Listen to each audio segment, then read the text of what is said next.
Welcome to Leaders in Cars Getting Coffee. Today's guest is David Marquet, former captain of the U.S. nuclear submarine USS Santa Fe.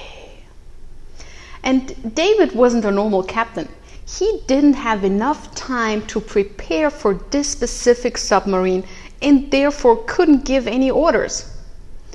So the only way he could lead his team was by intent. This meant that he brought his crew from the worst to the best performing crew in the history of the US Navy. Isn't that an amazing story? And since we handpick every car for our guests, we picked the Tesla Model S for David. And simply because when you looked at this USS Santa Fe, it looked like a normal submarine. It's the same when you look at this car. The Model S just looks like a normal car, but it's not.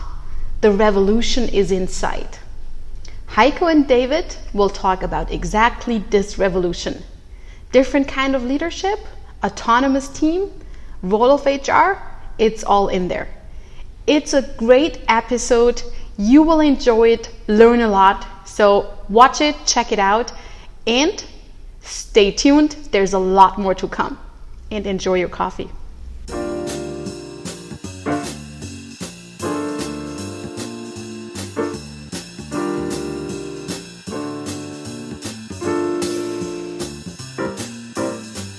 How does this thing run? Fast. Ah!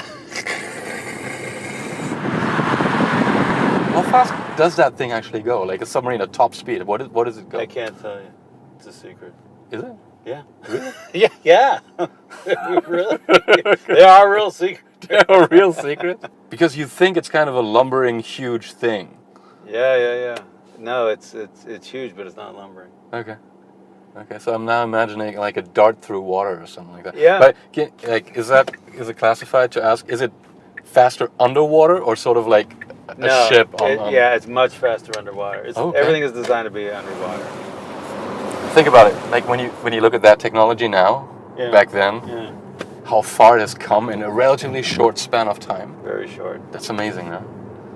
And I was thinking about this the other day. I don't know if you saw that. There was a question that came up, which was, do you think we're going to have 1 million autonomous cars before we have 1 million autonomous teams in companies? Like, intent-based teams. Because I don't have the feeling that we're making as much progress, like in terms of how we interact with each other, as we are in technology. That's baffling to me. Yeah, well, I think it's easier to change an algorithm than it is to change a habit. And we have these sort of habits and these built-in habits, and we're just stuck on them. This is interesting. So, like, honestly, what do you think? What was there a prerequisite for yourself to change an algorithm about yourself before you felt that you could apply this to others? For me, I was just scared shitless. That's a good motivator, right? Yeah, well, death. Yeah, we say death is a good motivator. I'm standing there on the submarine, and my guys do this order that they repeat the order that can't be done, and I'm just saying like, oh my God, we're gonna die, because they're gonna eventually, I'm just gonna keep giving orders, and they're gonna keep doing them, and eventually I'm gonna screw it up, and it's gonna be bad, and yeah, it scared the crap out of me. In a way, I think that's why there was an immediate resonance for me when I heard your story, because for me it was terrifying when I was the head of HR at Crytek that I was irrelevant. People didn't give a shit about HR. They were just like, you're really in our way. No, they actually hated you. Absolutely. Yeah, as a person too. Yeah. They looked at me, took one good look at me, and they were like, HR, we're going to manage you out, and HR is going to be our excuse for it. Right. Which, thinking about it now, we should just stop the car and get out and end this conversation. Yeah, no one loves HR. No one loves HR. Well, you were lucky. You didn't have HR on the submarine. I think HR is very important. I think HR writes the DNA for the culture of the organization. Like, we think the CEO... caveat, I would say they should. No, they do, whether they want to or not. Oh, okay. If they can write bad DNA, it should come up in a Frankenstein, or they can write good DNA. Oh, yeah. Okay. And because the CEO says this, but then HR encodes it this way. And so I've been to organizations where the CEO is saying, oh, hey, yeah, well, this is a very inclusive organization, but then deep inside some HR rule, you can't, people in the company, you can only send an email to certain people. It actually goes counter to that, yeah, right? And then not only is it, so you might as well, so the hypocrisy is worse than just not saying anything. This car can do it all by itself. What? Look at that. No hands. I'm a little uncomfortable right now. We can do the Hollywood thing, like in Hollywood when you see that they're actually not in a real car. Doesn't that because bother you though? It needs to bother you. I was like, hold on to the I'm wheel. used to this. I have to tell you. Wow, that is crazy, man. Are you guys getting this? You see what's happening here? But the one guy I really There's want a to get car into coming is... up. We're coming up on a car. Don't you have to do something? Look at it. It can sense it. You know all about sonar. Look at this. It's going to do it all by itself. It's confidence inspiring because you can see what the car sees. That's a cool point. Because it's not saying like just trust me, period. It's saying, hey, here's what I see, and it's building trust. This is the perfect segue for us to go into HR again. Now, stress caused my brain to paralyze. That was the situation I was in. It was that situation where I thought, you were in a much more commanding position. I was in a position, I was basically down in engineering, and people didn't call me. Right. They were like, that part of the ship is irrelevant. Right. We don't need it. How'd that feel? Horrible. Felt shitty. Yeah, really. So I was the guy you were talking about when you said people are frustrated. I was the HR guy and said, I'm frustrated. Yeah. Because I think there's nothing worse than being irrelevant to others. Invisible. Yeah. So that sucks. And I think this. How does that feel? It's just so much better since I made a business out of it. No, but we always get shit for saying that kill HR, but in the end that was just a way for us. It's like in a suicide thing. People want attention, right? Yeah. So for us, it was this way of saying, imagine we were not here. What would happen? And people were like, we'd be fine with that. So we were like, all right, well, then how about we plan for not being here? And I think that's where I really connected to your story to say, but now to crack the algorithm of not doing that in a fuck you kind of way, but in a constructive way to, hey, wouldn't that actually be awesome if we didn't need HR, or what this classic HR stands for? Or wouldn't it be great if we could run organizations without this leader who has to always command people around and be the smartest guy? Yeah. So HR, I'm going to tell you something interesting. On the submarine, we all have our standard jobs, like the engineer is the engineer, but we have what we call collateral duties. So these are additional little jobs that people have. And the captain only has one collateral duty. Okay. And he's the morale, he or she is the morale officer. Okay. So when I look at these CEOs and they want to outsource the culture or the morale of their people to HR, that's just not going to work. Yeah. Right? The head of HR is one of the most important people in the organization, and they need to be synced up with the CEO. But the CEO can't say, oh, you have good relationships with my people, I'm too busy. Oh, you make my people feel good, I'm too busy. Like, that doesn't work. You can't outsource those good feelings. Okay, here's my first question to that. You've now been out there in the organizational world. You met a lot of HR people. How many really good HR people have you met? And remember, I'm third generation HR. This is my thing, so you can talk straight with me. It's hard for me to say because we don't spend a lot of time together. I think it's sort of a chicken and egg thing. I think we treat HR badly, and you kind of get what you get. So the problem with HR is it's not HR. The problem with HR is we collapse it into just write some policies. It's control, right? Here's the vacation policy. Here's the equal opportunity policy, and it's a combination of the lawyers want to protect the organization and over controlling people who treat people like 4-year-olds. I think that's a cop out. I think that if we treat HR as if they can't because they're not enabled to be that core DNA of the company, I wish we had more ballsy HR guys who would just say, fuck it, I'm just going to take the lead here. Sometimes their department is as sizable as your crew was on a submarine, right? There's at least 100 plus people in HR. Right. So why not start in your own organization? Say, I'm going to set a different tone here. Forget about the rest of the organization for a while. I don't understand why that is not happening more. Like all the innovation, no matter what we think about it, be it an agile, a holacracy, it doesn't come out of HR. It comes out of IT or somewhere else. Right. I find it's deeply frustrating. Leadership means taking care of the people around you. Leadership doesn't mean taking care of myself. You know, accomplishment, we have a word for that. It's called accomplishment. You got something done. Great. Here, let me clap for you. Right? That's not leadership. We have a different word.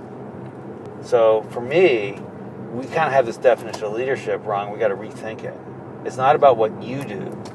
It's about what your team does. And that is totally what our internal systems and processes are totally not geared for. That's correct. So that's why people ask this question, are leaders made or born? Yeah. Leaders are not only not made, we're anti-made. Yeah. Because the idea of giving control, the idea of saying, it's your call, you make a decision. The idea of taking your hands off the wheel and saying... I'll give you that cue. Look at that. Look at that. Yeah, Just for you. Yeah, I'm taking my hands off the wheel. Good. We're practicing intent-based driving. I'm going to take a picture of that with my phone. My wife's going to yell at me when she sees what happened. You let him do that? I let Elon do that. We wanted to have Elon in the car. Elon is with us right now. So those are you're wired not to do that. So it will feel scary. It will feel scary. Here's something you can do: go to dinner, but don't order. Say, hey, waiter, you pick for me. Like, that's scary. That scares a lot of people. Especially when you have a nut allergy. Well, yeah, if you're going to touch a peanut and die, you might want to say something. No peanuts. But that's scary. So for me, you're almost acting counter to what your impulses are telling you to do. Sometimes it's right to trust your impulses, but for some of these things, you got to act in the face of your impulses. And the cool thing is, though, you can practice what that feels like. And then when you go to work, that's the feeling you should have. If you feel it's very comfortable, it feels very sort of safe, I'm not psychologically vulnerable, then you're not, you're not stretching, you're not building a team. And I think that's what's interesting, because so what would you say is the primary purpose of leadership as it's defined now in organization? Well, I don't know how I'll tell you what I think it should be. Leadership is about creating an environment where your people can be at their best. Not we order you to be at your best, but it's just simply as a result of being in this environment, I'm my best person. I'm in an environment where people, where it feels safe to take a little bit of risk, where it feels safe to say, you know what, here's what I think. Like, hey, yeah, let's try this, right? And we don't get criticized, well, that's a half-baked idea, all that kind of stuff. Because only in those environments will the creativity come out.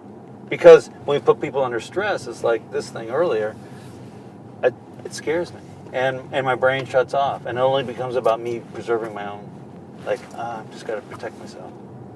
Could you point to one source where you say that was one thing that really gave you the confidence of saying, I've seen that in that leader? Yeah. So when I was on my very first submarine, the first captain I had was sort of a very traditional, very, do exactly what you're told. Then I got a new guy. And I'm standing watch as the officer of the deck. So I'm driving the submarine. We're doing training off of the coast of the United States. I want to activate the sonar, which you couldn't do without the captain's permission because it sends a big ping out into the ocean. We don't normally do it, but it's a good thing to practice every once in a while. And we're off the coast of the United States. Basically, it makes you visible to everybody. Yeah, but it's a way for us to know if there's a big cliff coming. Yeah, see sometimes that you might not be able to see. So I'm sort of just musing. I'm saying, hey, why don't we go active on sonar? And all of a sudden, the captain appears next to me, and he says, well, why don't you? And I'm looking at him like, well, you know the reason. It's because I need your permission. And he says, just do this. Just say, Captain, I intend to go active on sonar. Here's why. Here's why I want to do it. Here's why it's the right thing to do. Mm-hmm. I was like, okay. And so I said that. Now, I'd never like seen this before. And so I said that, and he said, very well, and he walked away. And that like unleashed this like passion and creativity and energy in me. And this brings us to our coffee place. Nice. Let's get some coffee. Let's get some coffee. And you know what my gesture always is when I get coffee here? Yeah, right. The IV drip, thanks. And the funny thing is, You got the Ashbury Hayes shirt on. the awesome thing about this is that I come in the mornings regularly here, and they look at me, and I go, I need an espresso, and he looks at me, and he goes, a double. I don't even have to say anything anymore. They will just be like, So you're having an espresso. that's right. The worst thing you can do for your life is to put up with bad leadership, because it's going to take a toll on your health, and you're killing yourself. And this bad leadership, we're killing people. And so the question is, people say, well, how do I know when it's time to quit? How do I know how bad it should be? And I say, well, imagine it's your daughter or your son in this situation, and you knew what they were putting up with. What would you advise them to do? Oh, I would tell them to quit. I would tell them not to put up with that. But like, well, why are you putting up with it? But remember we had this discussion about you can change the submarine, but it's really hard to change the Navy, because the people who will oppose you are likely the ones who have been furthest away from the submarine or the action. They're just political animals, and you threaten the status quo, right? Your new source code threatens their code. Right, yeah. So you ignore them. Like today, you go on any submarine, you'll hear them say, I intend to. It's spread. No one said do it. So you would even say, don't even fight it, just do it? No, you ignore. The principle is to invest all your energy in the people who are moving forward with you. The people who you are attracted to and are attracted to you, and you ignore. So ignoring people doesn't mean, hey, I'm going to ignore you. It actually means ignoring them. So you mean like the Robert Downey Jr. thing, listen, smile, agree, and then do whatever the fuck you want to do anyways. Yeah, I guess.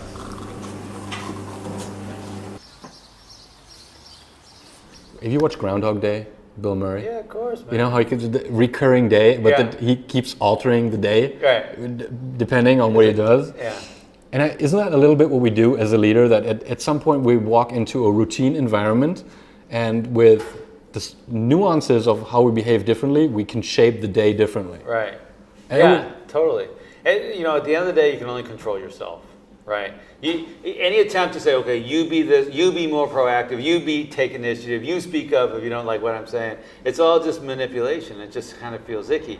So we have to figure out, like, what can I do so that I create an environment where you're naturally proactive. Like if I'm leaning into you and say, oh, do this, it's just not going to work. And I say, well, hey, what do you think? What would you do? You're invading my space. Get out.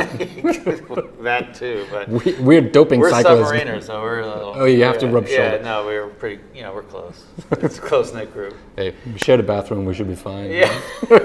I handed you a towel. We should be fine. Yeah, it was good. But through the door. I closed my eyes. Yeah. I respected your privacy. So if you think about Groundhog Day, right? For me, there were 3 stages. There was Bill Murray being an authentic dick, and that's how the day shaped out. Then he was trying to be a fake hero, right? And he tried to get the girl into bed, basically, with his best behavior. And then he actually tried self-discovery, in a way, right? And being authentic, better him. Right. I think getting from that stage to that stage is very often really difficult, because the leaders that we work with in organizations try to find or adapt to a new hero model, right? The new source code, rather than to say, what does that mean for you, right? You're not David Marquet, you're not Heiko Fischer, you're not Tony Hsieh, you are who you are. And what does that mean for you to apply these principles or intent-based leadership and to become the best version that you can be? Right. Which is super hard for people to not say, tell me what that is again, Can I just copy David until I figure it out? Right. And people will be like, you're probably not going to get your crew in bed like that. That's not symbolically speaking. That was one of my worries is people would just take, I'm just going to do mechanisms 1 through 28. We'll just do the exact same thing in our organization, which it's ironic. The whole thing is about not telling people what to do. But when the client says, "Oh, tell me what," it's like the Monty Python thing, right? Like, where they're going, we're all Do individuals. you find that as funny as I find?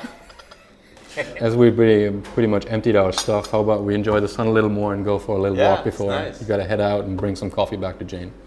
Yeah, that would be a mistake. Now that you're sufficiently Biblical motivated me. Happy wife, happy life. There you go. Don't piss off the wife. All right, let's do it.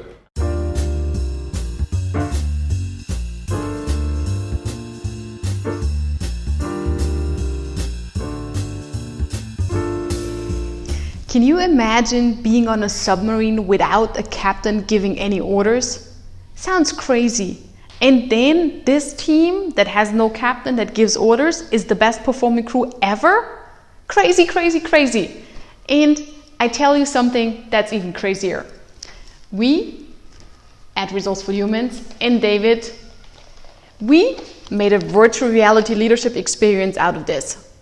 And this is so awesome.